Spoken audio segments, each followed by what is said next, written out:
focused on the Subsidy Reinvestment and Empowerment Program, SURE-P. Well, so much is being said about the program.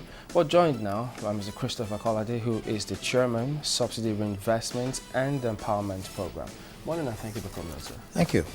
Well, it's interesting in this SURE-P because there's so much being said about it, especially from the members of the National Assembly, such that members of the public are now beginning to ask, what really is SURE-P about? Are they doing what they're supposed to do?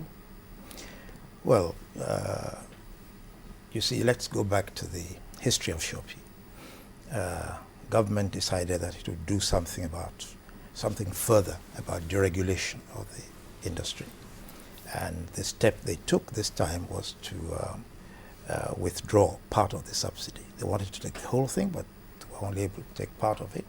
Now the funds being saved from that partial removal constitute, if you like, special funds that were not in any budget.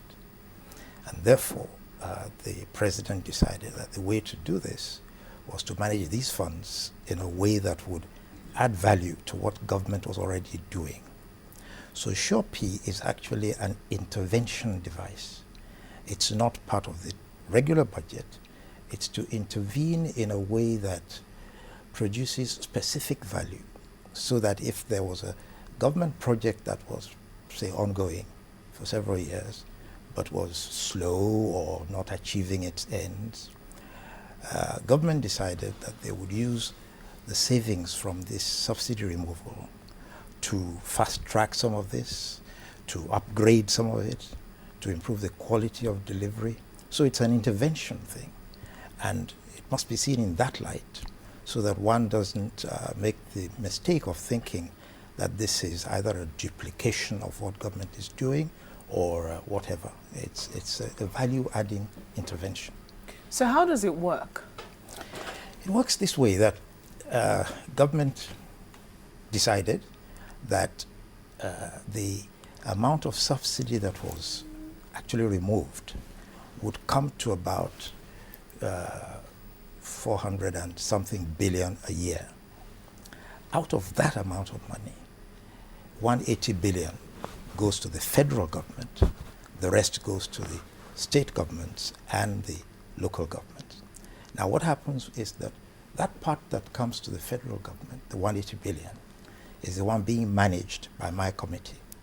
And the way it works is that that money is transferred into an account at CBN at the rate of 15 billion naira a month.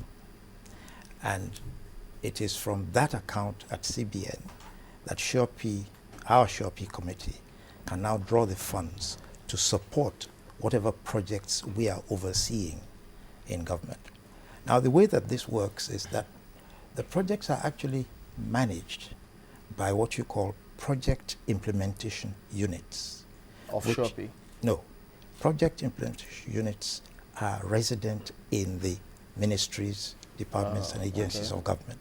So there is a PIU in Ministry of Works, PIU in Ministry of Health, PIU in, transport. Now those PIUs are the ones that still interface with contractors and put them to work. What our committee does is to first of all make sure that those interfaces between the PIU and the contractors are done in accordance with the budget, that the contractors then work and the PIU certifies that this work has been done. But we go there to verify what has been done. And when we verify that it has been done, we then say, right, you can now pay for that from the SURE-P funds, which have been domiciled in an account at the central bank. Now it means all those with the argument that, there's some kind of duplication of functions from the SURE-P as well as some ministries, with the existence of the PIUs, it then means it's not true after all. No, it's not true, because the PIU is a dedicated unit in a ministry. If you take the project implementation unit in the ministry, say, of transport, now that unit does nothing else but look after those projects that are SURE-P projects. So it interfaces with contractors who do the work on the field. When they've done the work or part of the work, they say, right, we've done this part of the work and we now should be paid for this. There's a certificate that is issued by the PIU which says, yes, this work has been done. But now, a subcommittee of our committee goes out there to verify first that the work has been done to the extent to which it has been done, second, to the quality to which it should be done, and only then do we say, right, this can now be paid for. And that's being paid for out of the SureP funds, remember, not out of the normal budget of the ministry. So when we now say that has been done and is due for payment, we pass it through our accounting officer who signals to the central bank to say, this should now be paid for. And what happens now is that the central bank is given the name of the contractor, his bank, his account number and everything, and that money goes straight into his account. The first he knows about it is the alert from his bank that says this money is now in your account. How do you determine the projects? I mean, you say it's an intervention Yes. fund, or intervention fund. How do you determine which projects need intervention? All right. Remember that this was, first of all, a program of the federal government. And the federal government, knowing what it was already scheduled to do in the budget, say for 2012, now determined in what areas it would intervene further.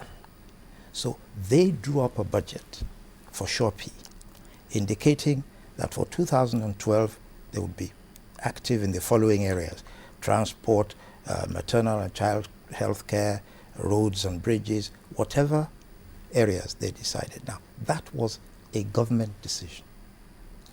And because it is government that is intervening, you see, therefore they will intervene where they think that they need to supplement what is in their normal program. So we are here to make sure that these things happen as promised. You see, one of the basic reasons, even for the existence of SureP, as we were told, was that government wanted the confidence of people to rise in what government is doing. You know, we've come through several decades of promises unfulfilled, abandoned projects and things like that. And people were beginning to lose morale, to lose confidence in what they were promised. Now, this intervention fund, in addition to actually getting some work done, is meant to help people to believe once again that it is possible when you're promised something, it's possible that the promise will be delivered.